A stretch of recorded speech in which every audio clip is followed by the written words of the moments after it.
ఉన్నారు? Welcome back to Shashika's blogs. నేనైతే ఊరు వచ్చేసానండి. ఇక్కడైతే వెదర్ చాలా కూల్గా ఉంది, వర్షం పడుతుంది. నాకైతే మంచిగా బిర్యానీ తినాలనిపించింది. చల్లని వెదర్లో బిర్యానీ తింటే బాగుంటుంది కదా. సో అదన్నమాట. సో నానైతే చికెన్ తెచ్చేసారు. అమ్మ అయితే మన కోసం బిర్యానీ చేస్తుంది. నేనైతే మా పెరట్లో ఉన్నా. మా పెరట్లో మొత్తం ఎటు చూసినా గ్రీనరీనే ఉంటుంది. మీకైతే మొక్కలన్నీ మాయనండి. ఇవైతే చిల్లీస్, తోటకూర అండ్ కింద అయితే పుదీనా, వాము ఇలాంటి మొక్కలు అయితే ఉన్నాయి. చూసారు కదా.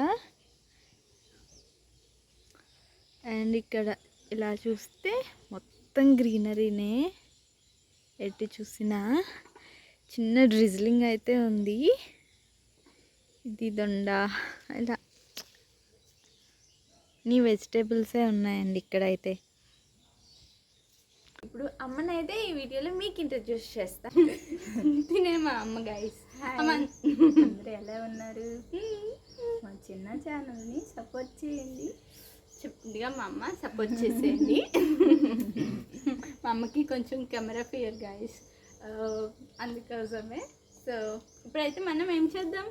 ఇప్పుడు బిర్యానీ చేసుకుందాం. ఫస్ట్ అయితే ఆనియన్స్ డీప్ ఫ్రై చేసుకొని, ఫ్రైడ్ ఆనియన్స్ కొంచెం తీసుకొని దానిలో అయితే చికెన్ యాడ్ చేసుకోవాలి. నేనైతే 700 grams చికెన్ అయితే తీసుకున్నాం. అండ్ తర్వాత లెమన్ అయితే యాడ్ చేయాలి. లెమన్ కొంచెం హాఫ్ లెమన్ అయితే సరిపోతుంది పెద్దదైతే. దెన్ అల్లం వెల్లుల్లి పేస్ట్ అయితే యాడ్ చేసేసాక కారం ఒక 2 spoons, హాఫ్ స్పూన్ పసుపు అండ్ సాల్ట్, మీకు టేస్ట్కి తగినట్టు సాల్ట్ యాడ్ చేశాక ధనియా పౌడర్, జీరా పౌడర్, గరం మసాలా, మేమైతే home made garam masala use చేస్తాం. అండ్ బిర్యానీ మసాలా, కొత్తిమీర, పుదీనా ఇవి కూడా యాడ్ చేసేసేయాలి. బాగా కలపాలి.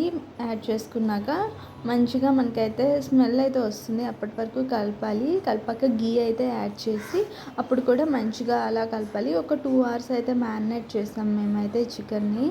ఇలా మంచిగా కలిపాక లాస్ట్లో అయితే పెరుగు యాడ్ చేసుకోవాలి. పెరుగు ఒక హాఫ్ కప్ అయితే సరిపోతుందండి. అంటే ఒక 250 grams అలా అయితే సరిపోతుంది. అండ్ కన్సిస్టెన్సీ మనం పెరుగు యాడ్ చేసాక ఎలా రావాలంటే కొంచెం లూజ్గా రావాలి. అలా అయితే మనకి అడుగు మాడకుండా ఉంటుంది. ఇంకా నాకు కర్డ్ సరిపోలేదు, ఆ కన్సిస్టెన్సీ కోసం అని యాడ్ చేశాను. దెన్ రైస్ అయితే ఒక 30 minutes సోక్ చేసుకోవాలి. అండ్ ఆల్ బిర్యానీ స్పైసెస్ను వాటర్లో కొరియాండర్, పుదీనా, కొంచెం గీ వేసి బాయిల్ చేయాలి. సాల్ట్ కూడా ఎక్కువగానే వేయాలి. సీ వాటర్లో అయితే అనిపించాలి. ఇంకా వాటర్ అయితే ఇలా కెరలాలి. బాగా బాయిల్ అయ్యాక మనం సోక్ చేసుకున్న రైస్ అయితే ఇందులో వేసేస్తాం. వేసాక ఈ వాటర్ ఒక టీ గ్లాస్ వాటర్ తీసుకొని చికెన్ మ్యారినేషన్లో వేయాలి. అడుగు మాడకుండా ఉంటుంది. అలా అయితే ఇప్పుడు 75% కుక్ అయిన రైస్ని ఒక లేయర్గా వేసుకున్నాక తర్వాత 80% కుక్ అవుతుంది కదా, ఆ రైస్ని వేయాలి. తర్వాత అలా 3 layers-లో 90% ఇంకో లేయర్గా 3 layers-గా వేసేసాక మనం 75% ఎలా తెలుస్తుంది అంటే ఇలా బ్రేక్ అవుతుందండి, ఇలా చేత్తో ఇలా అంటే. నెక్స్ట్ కొత్తిమీర, పుదీనా, ఫ్రైడ్ ఆనియన్స్, గీ, ఇంకా నేనైతే అవన్నీ వేసేసాక సాఫ్రాన్ వాటర్ అయితే వేసుకున్నాం. మీ దగ్గర సాఫ్రాన్ వాటర్ లేకపోతే ఫుడ్ కలర్ అయినా వేసుకోవచ్చు. తర్వాత ఇలా వెయిట్ అయితే పెట్టాలి. మీన్స్ హై ఫ్లేమ్ 10 minutes, లో ఫ్లేమ్లో అయితే కుక్ చేసాక కరెక్ట్ని ఇలా పెడితే వాటర్ ఏం లేదంటే బాగా కుక్ అయ్యి బిర్యానీ దించాక 15 minutes వరకు దాన్ని కలుపుకూడదండి, అలానే ఉంచాలి. తర్వాత అయితే ఇలా ఎండ్స్ నుండి అయితే కలుపుకోవాలి.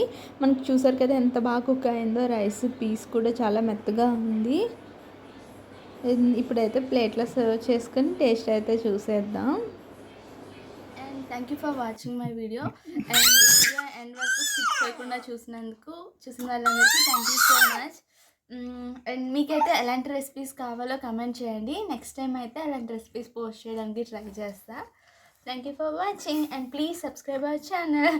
చిట్టు చూసారు కదా, చిట్టు కూడా బిర్యానీ బాగా నచ్చేసింది గైస్. మీరు కూడా ఈ రెసిపీని మీ ఇంట్లో ట్రై చేసి ఎలా వచ్చిందో నాకు కమెంట్ చేయండి. Bye bye.